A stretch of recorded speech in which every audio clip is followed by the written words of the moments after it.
En France, près d'un jeune sur 4 ne trouve pas de travail et pour booster la création d'emplois, le gouvernement encourage à produire et à consommer français.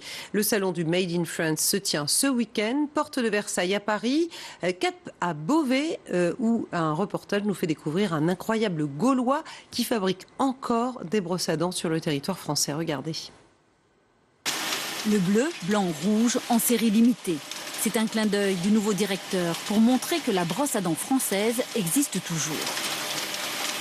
Nous sommes ici sur la dernière fabrique de brosses à dents en France, une activité qui avait failli disparaître il y a environ 2 ans. L'entreprise, fondée en 1845, embauchait plus de 400 personnes. Puis arrive la grande distribution, la pression des prix. Dans les années 80, la moitié de la production est délocalisée en Chine. Menacée de liquidation, la PME est reprise par cet ancien cadre.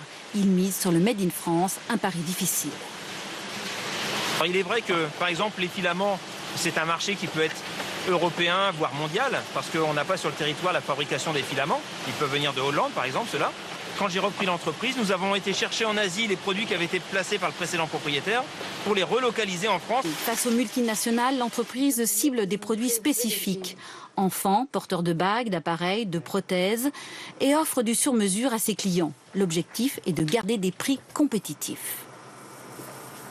Comme on est une PME, c'est vrai que déjà en termes de transport, étant donné qu'on est une production 100% française, on fait des économies, c'est-à-dire qu'on n'a pas de transport maritime, pas de transport aérien, donc on peut faire déjà des économies par rapport à ça. Le pari semble gagnant, l'entreprise a remonté la pente et en juin dernier, elle a même recruté une nouvelle commerciale pour l'export.